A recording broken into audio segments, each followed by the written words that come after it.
Salut les amis, c'est Archibald. Aujourd'hui, on se retrouve dans une nouvelle vidéo pour parler de ce que c'est qu'une attaque DDoS. Donc, avant que je commence avec la vidéo, mets un j'aime, partage la vidéo sur les réseaux sociaux, abonne-toi à la chaîne YouTube et rejoins sur Instagram. Pour comprendre ce que c'est qu'un DDoS, il faut déjà comprendre le système de base d'un serveur. Ensuite, je vais te montrer ce que c'est qu'un DOS et ensuite ce que c'est qu'un DDoS. Donc, DDoS, c'est le diminutif pour Distributed Denial of Service Attack ou attaque par déni de service distribué. Pour savoir comment fonctionne un DDoS, il faut déjà savoir à quoi ressemble en fait un réseau avec des serveurs. Donc là, tu vois, j'ai fait donc un petit diapositive avec donc trois petits ordinateurs bleus. Donc là, dans ce cas-là, c'est comme si c'était toi ou moi qui, je sais pas, je me connecte sur YouTube. Toi, tu vas chercher sur YouTube comment faire une tarte aux légumes, des trucs comme ça. Et ben, ce que ton ordinateur il fait, c'est qu'en fait, il envoie une requête, il vient se connecter sur le serveur web. Et le serveur web rapidement vient renvoyer la même information sur ton ordinateur, ce qui permet que assez rapidement, tu as les résultats de la recherche qui apparaissent. Donc les serveurs web, tu sais, c'est comme on voit souvent dans les films, c'est des sortes de grands hangars, des sortes de grands supermarchés avec à l'intérieur plein de serveurs, des sortes d'énormes ordinateurs. En fait, c'est ça en fait un serveur. C'est là qu'en fait il y a plein de sites et tout comme ça qui sont hébergés. Donc c'est aussi un hébergeur web. Donc il y en a plein qui sont très connus, des très gros comme par exemple One on One ou OVH. Donc en fait c'est ça, c'est par exemple tu veux faire un site, tu veux faire ton site web, et ben tu peux l'héberger comme ça dans une grosse infrastructure, ce qui fait qu'en fait, automatiquement, dès qu'il y a des attaques ou des trucs comme ça, t'as pas besoin de toi de t'occuper vraiment de la défense. Ils s'occupent directement de la défense et de la gestion en fait du serveur. Donc voilà, il existe des gros hébergeurs web, mais même ces gros hébergeurs web comme ça peuvent subir des attaques DDoS, voire des attaques DOS. Alors, j'ai fait un nouveau format de vidéo pour cette fois-ci, donc avec des petites diapositives. Donc dis-moi dans les commentaires si tu préfères ça comme ça avec les petits dessins, si c'est mieux, bah voilà, dis-moi ce que tu en penses. Donc là, je vais passer de diapositive. Tu vois que là, il y a donc un ordinateur rouge qui vient se connecter. Il va donc utiliser le système, donc le système de requête justement où en fait un ordinateur vient faire une connexion, vient envoyer une requête au serveur.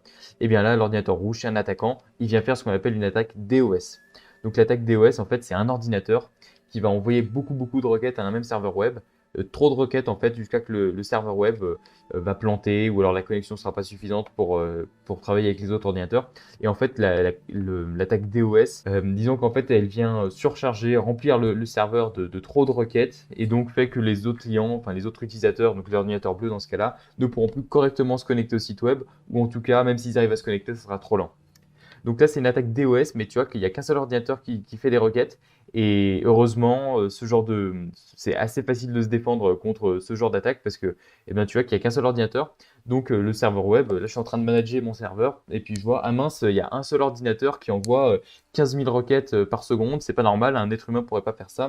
Je bannis l'adresse IP. C'est-à-dire qu'en fait, tu peux dire, c'est automatisé la plupart du temps. La plupart du temps, c'est automatisé et ton interface, elle voit. Attends, mince, ça c'est pas normal, c'est pas humain, je bloque l'adresse IP de l'ordinateur. Problème résolu, le DOS est bloqué, enfin il y a plus de problème parce qu'en fait, d'une seule source, il y avait trop de requêtes. Euh, donc ça, on peut y automatiser et on peut facilement s'en défendre. Le problème, c'est quand justement c'est une attaque DDoS. Donc tu vois que l'attaque DDoS, il y a une multitude d'ordinateurs. C'est-à-dire qu'en fait, le serveur web, il n'y a pas un seul ordinateur qui renvoie plein de requêtes, mais une multitude d'ordinateurs qui envoient plein de requêtes. Ce qu'il faut voir, c'est que si jamais tu héberges ton site web sur ton ordinateur qui tourne en permanence ou alors sur ton Raspberry Pi qui tourne en permanence, donc ça c'est rare la plupart du temps, quand même quand tu as un site web, il est hébergé chez quelqu'un d'autre. Mais si jamais il est hébergé chez toi sur un truc qui tourne en permanence et qu'il y a une attaque DDoS ou une attaque DOS, c'est un gros problème parce que justement, eh bien, ton infrastructure, elle n'est pas faite pour ça. C'est-à-dire que contrairement à One-on-One ou OVH, si jamais il y a 30 000 requêtes qui sont faites en même temps, et ben ta connexion internet, elle pourra probablement pas tenir. Ton PC va planter, ton Raspberry Pi va planter, bref, c'est ça le problème. Que One-on-One ou OVH, la plupart du temps, enfin non, la plupart du temps, non, tout le temps en fait. Ils ont tout le temps des infrastructures, des connexions internet à ultra haut débit, avec disons qu'en fait, ils arriveront plus à amortir toutes ces requêtes-là et leur connexion plantera moins que la tienne qui sera une connexion. C'est pas une connexion professionnelle.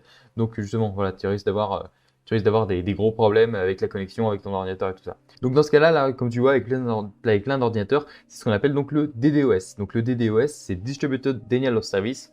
parce que justement c'est distribué. C'est-à-dire qu'avant, il y avait un seul PC qui envoyait plein de requêtes, maintenant il y en a plein qui envoient plein de requêtes. Justement, le problème c'est que là, c'est qu'il y a plein d'ordinateurs de tout le monde entier avec plein d'adresses IP différentes qui viennent se connecter sur un seul serveur web. Et le problème, c'est que le serveur web, il a du mal à savoir quel ordinateur est un attaquant et quel ordinateur n'est pas un attaquant. Donc tu te dis, mince, il y a plein d'ordinateurs. Est-ce que c'est un seul hacker qui a 50 ordinateurs dans son garage? Eh ben non, en fait, ça marche pas comme ça. C'est-à-dire qu'en fait, l'attaquant, ce qu'il vient faire, c'est qu'il utilise un virus qui est installé sur un autre ordinateur, donc un ordinateur qui n'a pas un suivi de sécurité bien, qui n'a pas un bon suivi de sécurité. Et il vient installer donc un virus qui vient faire que l'ordinateur devient une machine zombie ou un ordinateur zombie.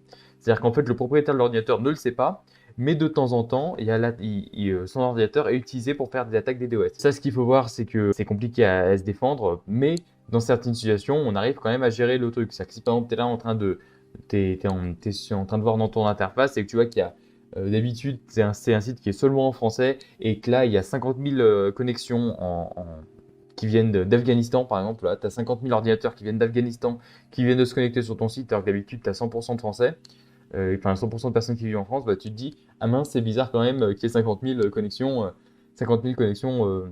d'Afghanistan. Donc là, tu peux dire, bah voilà, pour les 5 prochaines heures, je bloque toutes les connexions venant d'Afghanistan. Donc il y a différentes façons de se défendre. Je sais pas vraiment, j'ai jamais géré une défense contre un DDoS, donc voilà, je sais pas vraiment comment ça fonctionne. Mais suivant les zones, voilà, si tu sais que normalement tu as 90% de tes connexions qui viennent de France, 10% qui viennent des États-Unis et du Canada, et que tu vois que là maintenant tu as plein de connexions qui viennent d'un pays que normalement tu n'as jamais de connexion, tu peux bloquer ces connexions-là. Donc une attaque DDoS, elle peut avoir plusieurs raisons, c'est-à-dire que ça peut être des raisons politiques, des raisons commerciales, je sais pas, une entreprise A qui veut attaquer l'entreprise B, elle peut dire bah, durant une semaine, je fais une attaque DDoS sur l'entreprise B pour pas qu'ils puissent vendre correctement leurs produits ou quelque chose comme ça. Bref, il peut y avoir beaucoup de raisons, mais le système c'est toujours le même en fait. L'objectif général d'un DDoS, c'est faire beaucoup de requêtes, venir en fait faire planter le serveur web de manière à qu'il puisse plus faire correctement la tâche, sa tâche normale. Donc voilà, j'espère que la vidéo t'aura plu. Mets un j'aime à la vidéo, dis-moi dans les commentaires qu'est-ce que tu penses de ce format. Est-ce que tu as des termes en particulier, des termes de sécurité informatique, de technologie, bref, toutes sortes de choses que tu aimerais voir dans une prochaine vidéo. Bref, dis-moi-le dans les commentaires. Abonne-toi à ma chaîne YouTube, rejoins sur Instagram et puis je te dis à une prochaine fois dans une prochaine vidéo. Allez, salut!